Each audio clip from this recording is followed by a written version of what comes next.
Nessa videoaula a gente vai começar a falar sobre ângulos. O primeiro detalhe que a gente vai perceber é como identificar os vértices e os lados de um ângulo. O vértice vai ser sempre esse pontinho aqui. No caso, ele é o ponto O, é exatamente onde está localizado o meu ângulo. Enquanto os lados, eles são representados exatamente por essas retas, né? Nesse caso, essa reta que vai do ponto B até o meu vértice O, ou a reta que vai do ponto A até o vértice O. Como a gente pode nomear isso? Então, o vértice vai ser o ponto O, então eu posso nomear dessa forma. Enquanto os lados, nesse caso eu posso chamar de BO, porque vai de B até O. Esse tracinho aqui em cima significa segmento de reta. E O até A, posso chamar aí de lado OA. Então são sempre esses pontos que vão nomear os meus lados. É importante destacar que essas letras podem ser trocadas de ordem, não faz diferença. Posso ter OB ou BO, é a mesma coisa, ou OA e AO, todos são a mesma coisa. Outro ponto importante é a utilização do transferidor. O que é importante é a utilização do transferidor?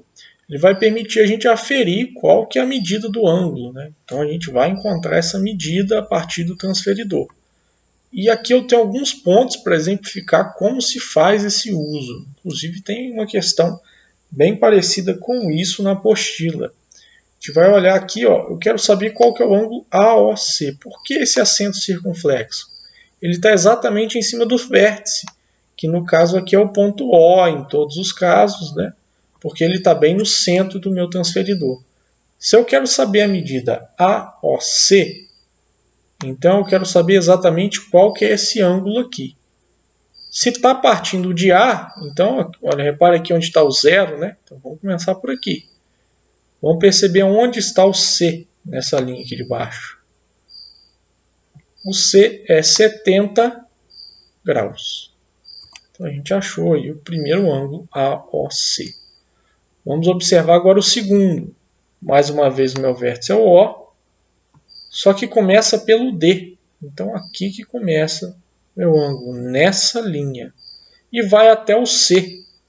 Então eu posso escolher, tanto faz agora qualquer uma das medidas, já que eu não tenho ponto zero. Então a gente vai reparar que o ponto D está aqui em 120, enquanto o ponto C está aqui em 70. O que eu posso fazer? Subtrair, né? 120 menos 70 significa que essa medida aqui do meu transferidor mede 50 graus. Olha o próximo, ponto AOE. Vamos olhar esse ponto aqui então. Então, esse ponto vai começar aqui em A e vai até o E, que está aqui do outro lado. Isso significa que o meu transferidor vai precisar fazer toda a volta. Logo, se o meu transferidor tem um valor total, aí, uma medida de 180 graus. 180 graus é o mesmo que um ângulo de meia volta. Sempre bom a gente lembrar disso. E por último, eu vou ter o ângulo COE. Reparem que esse ângulo aqui no caso começa no C e vai até o ponto E. Não está perfeito aqui o desenho, mas dá para perceber qual que é o ângulo, a inclinação que ele faz. E observem aqui, apesar de começar em C, nada me impede de começar a contagem aqui no E, já que aqui eu tenho um zero, né? Então vai ficar mais fácil. Aqui tem um zero, ele vai andando em volta de todo o ângulo, e quando a gente percebe, aqui no ponto C, que é o ponto final, eu tenho 110 graus. Outro aspecto importante para a gente entender os ângulos é saber classificá-los de acordo com a sua medida. Então vamos começar essa classificação. O primeiro é o ângulo nulo. O que é um ângulo nulo? Ele basicamente não existe. Ele é apenas um segmento de reta, logo ele não consegue formar nenhum ângulo. Vamos perceber que é apenas uma reta aqui. Tem o ângulo agudo. O ângulo agudo é um ângulo que tem menos que 90 graus. Isso significa que ele tem uma ponta mais fina. Isso fica nítido para a gente aqui nesse desenho. E ele é exatamente menor do que o ângulo de 90 graus, que é o ângulo que a gente informa quando tem duas retas, né, que se encontram de modo perpendicular. Já o ângulo reto é exatamente o ângulo de 90 graus. Ele costuma ser representado dessa forma, com esse quadradinho com a bolinha no meio. Esse ângulo de 90 graus é o mesmo que o encontro perpendicular, né? É o que acontece quando a gente forma uma cruz, por exemplo, ou o encontro de uma esquina. Nesse caso, é um ângulo reto. O ângulo obtuso, ele é exatamente um ângulo que é maior do que o reto, que a gente acabou de olhar. Então, sempre que um ângulo é obtuso, a gente vai perceber que ele é mais aberto, mais espaçado. Tem também um ângulo raso, que é exatamente o ângulo de meia volta. Então, ele corresponde à metade de um círculo. E o ângulo giro, ou então uma volta inteira, que é o ângulo de 360 graus. E sempre que você dá uma volta completa, forma uma circunferência, corresponde a 360 graus. Um outro fator importante que a gente pode analisar são os ângulos no relógio. O relógio é um ótimo exemplo para o estudo dos ângulos. Se a gente for analisar esse ponteiro aqui das horas e o ponteiro dos minutos, sempre existe um ângulo formado entre eles. E o que é importante analisar, por exemplo? Sempre que o ângulo, esse espaço entre os dois ponteiros, é diferente, a gente está formando uma hora, né? Então a gente tem aqui 9 e o outro está em 12. Significa que são 9 horas da manhã, 9 horas da noite. A gente pode mudar a formação e, por exemplo, ficar aqui às 10 horas da manhã ou da noite. E em cada vez que essa hora passa, de 1 em 1 hora, a formação desses ponteiros muda 30 graus. Então isso aqui é importante a gente analisar. A cada hora, o ponteiro aí das horas ele vai andar 30 graus. Então vamos olhar essa figura e vamos descobrir qual que é o ângulo interno e qual que é o ângulo externo. Primeiro, se é o ângulo interno, é esse que está aqui no meio dos dois ponteiros. Como eu faço isso? Vamos analisar qual que é o espaço que tem entre 9 e 12. Então eu tenho um espaço, 2, 3. Se eu sei que cada espaço de 1 hora equivale a 30 graus, então eu tenho 30 vezes 3. Logo eu tenho 90 graus, isso é o que a gente costuma chamar de ângulo reto, né? Representado por essa figura aqui. Já o ângulo externo é exatamente esse ângulo que é formado por fora dos ponteiros. Existe uma forma bem simples da gente encontrar esse ângulo externo, sem precisar contar esses espaçamentos. É só analisar o seguinte: se um relógio, o ponteiro dá a volta completa, ele está dando uma volta de 360 graus.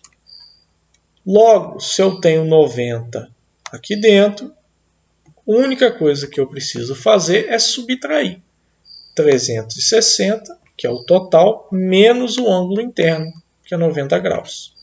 Logo, sobrou aqui para mim, de ângulo externo, 270 graus. Um conteúdo importante para a gente aprender sobre ângulos são os ângulos complementares. Se relacionam também com o conceito de ângulo reto, por quê? É sempre que a gente tem dois ângulos que são somados e resultam em um ângulo reto. Observe esse exemplo aqui. Se eu somar 65 mais 25, eu encontro um ângulo reto de 90 graus. Então, sempre que dois ângulos resultam em 90 graus, eu falo que esses ângulos são complementares. Então, vamos observar esse exemplo. Eu tenho x e tenho 15. Dá para perceber pelo desenho, olha aqui, esse detalhe aqui da representação do ângulo reto, que os dois juntos formam 90 graus. Como eu posso encontrar esse ângulo? Se eu quero achar o valor de x, eu só preciso fazer 90 graus, que é o total, menos 15, né, que é o valor que eu já sei. Logo, meu resultado vai ser 75 graus. No caso dos ângulos suplementares, já é um pouquinho diferente. É quando dois ângulos são somados e resultam no ângulo raso, que é aquele ângulo de 180 graus. Então, se eu juntar 120 mais 60, reparem que eu formo aqui meia volta, logo 180 graus. Olhem nesse exemplo, eu tenho um ângulo de 75 graus. Quero saber a medida x desse ângulo aqui do lado. Se eu sei que os dois formam uma meia volta, ou seja, são suplementares, eu só preciso subtrair 180, que é o total, menos 75. Logo, o ângulo x mede 105 graus. No caso das retas, o conceito mais importante do estudo de retas é a posição relativa entre elas. Vamos entender o que é essa posição relativa entre retas. Então a gente tem alguns exemplos. O primeiro são as retas concorrentes. As retas concorrentes são sempre retas que se cruzam.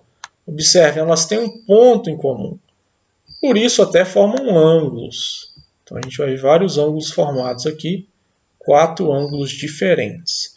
Existe um caso específico de retas concorrentes, que são as retas concorrentes perpendiculares. Elas formam um cruzamento, uma cruz. Olha, observem isso pelo desenho.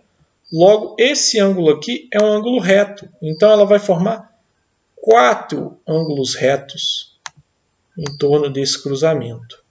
Então, essa é a característica. Mas lembre-se sempre, é uma formação que se parece com uma cruz. Existem também as retas paralelas coincidentes. Mas se é posição relativa entre retas, por que só tem uma aqui? Se elas são coincidentes, é porque as duas ocupam o mesmo espaço. Logo, eu só consigo observar uma das duas, a que estiver por cima, né? Na prática, a gente não encontra tantos exercícios envolvendo retas coincidentes. E o principal, que são as paralelas distintas. São retas que, mesmo que se eu continuasse meu desenho aqui, num ponto futuro, elas nunca se encontrariam. Então, retas paralelas são retas sem ponto comum, que não se encontram. Lembre-se sempre disso. Existe um caso específico aí de retas concorrentes que a gente precisa estar atento. Observe essas retas no desenho. Elas não se encontram. Porém, se elas continuassem, elas se encontrariam em um ponto futuro. Logo, essas retas são concorrentes.